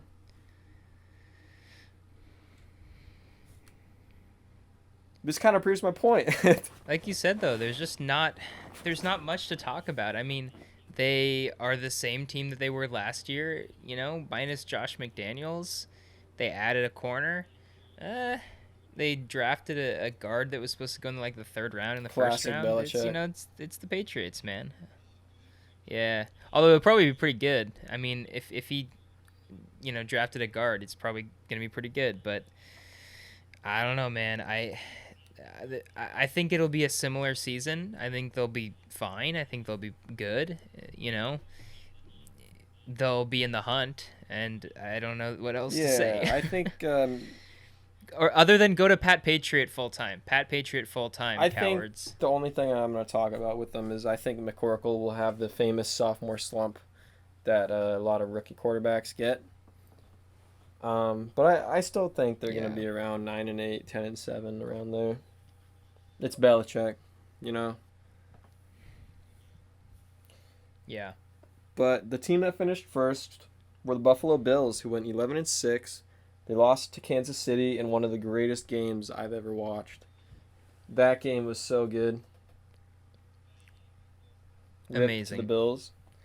And they were 11-6, but I mean they had the 5th offense, 1st defense. That's only in terms of, yardage, but I don't know, the Bills,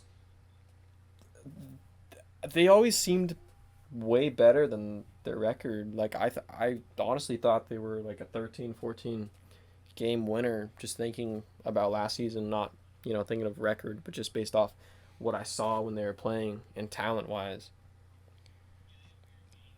Yeah, they had weird games like Jacksonville where they just lost, and it's like, well, that's not who they are. It's just they lost for some reason. Yeah, it was weird, but they had. I agree with you. Like they were better than their record. And so they've added Von Miller. That's probably the biggest addition that they had. They also have O.J. Howard, Jameson Crowder. Tavon Austin is still in the league, I found out.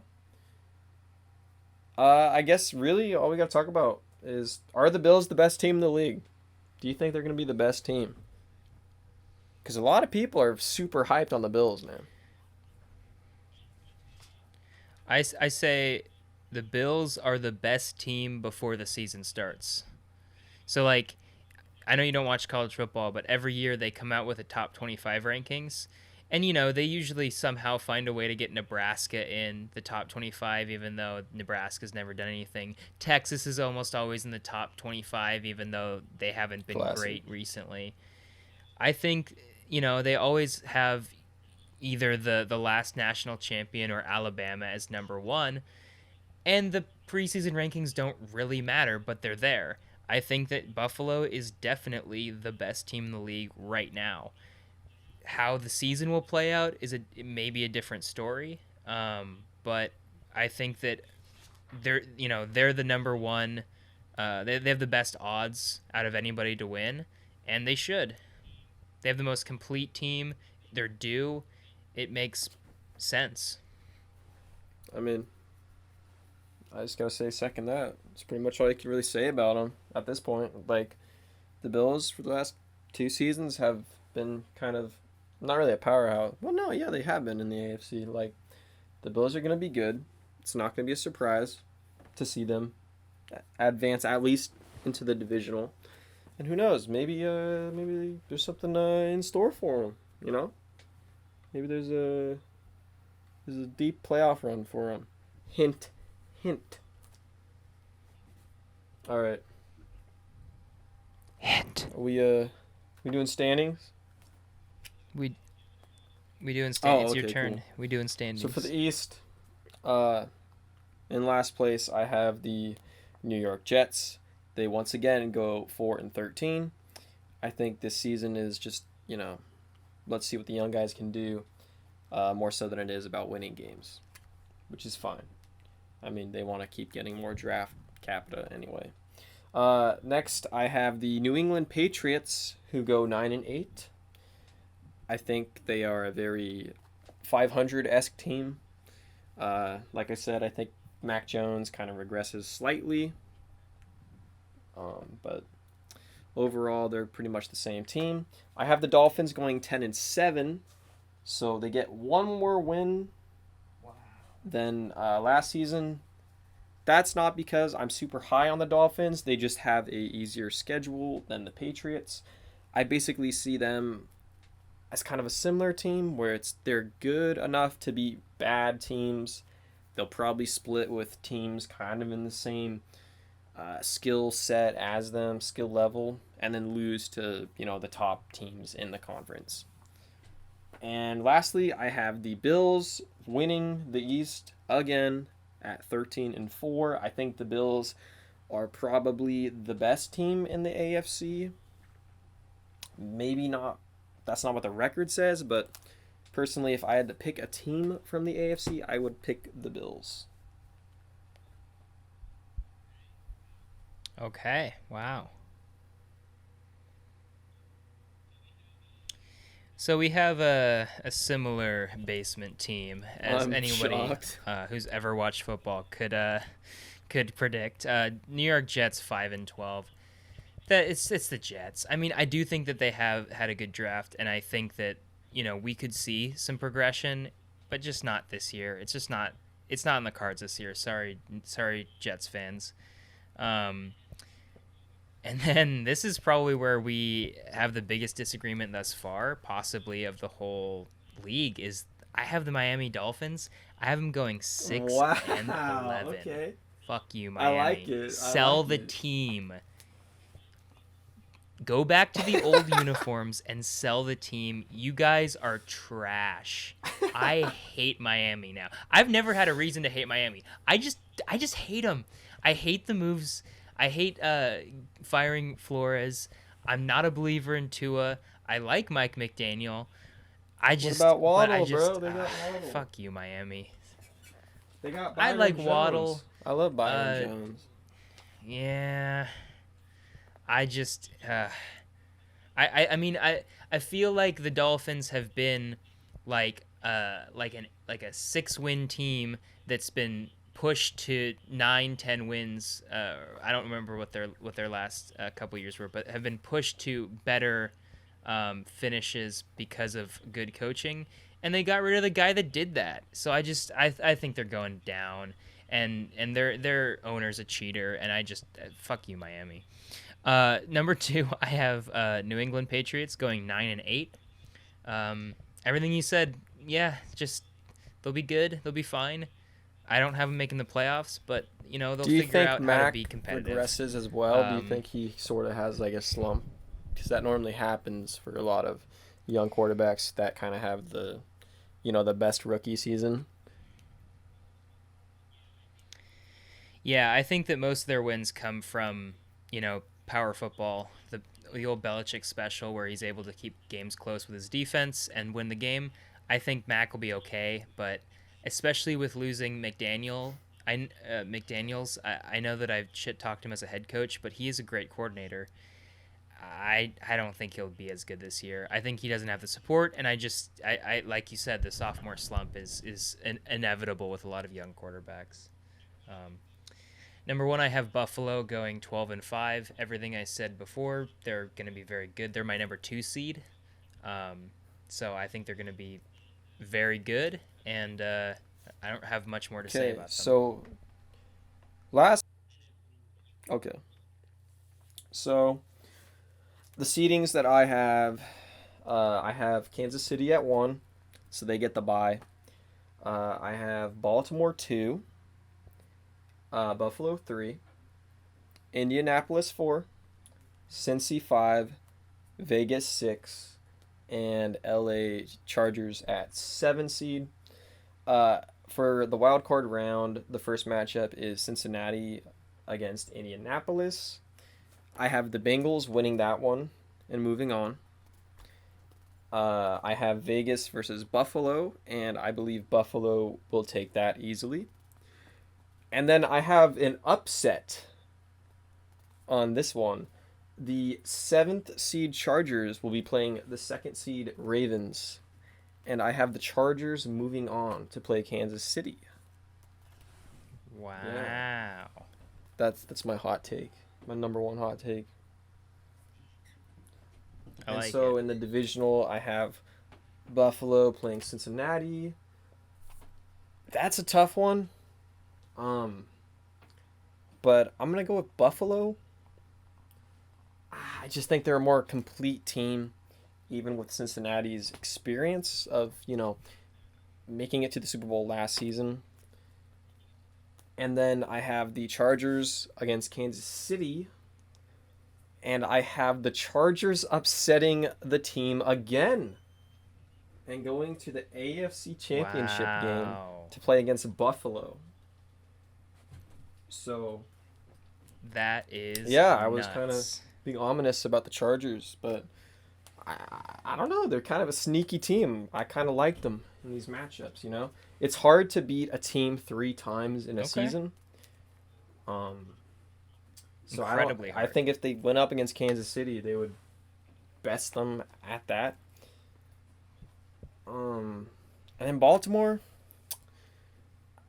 I don't know. I just kind of like the Chargers more in that matchup.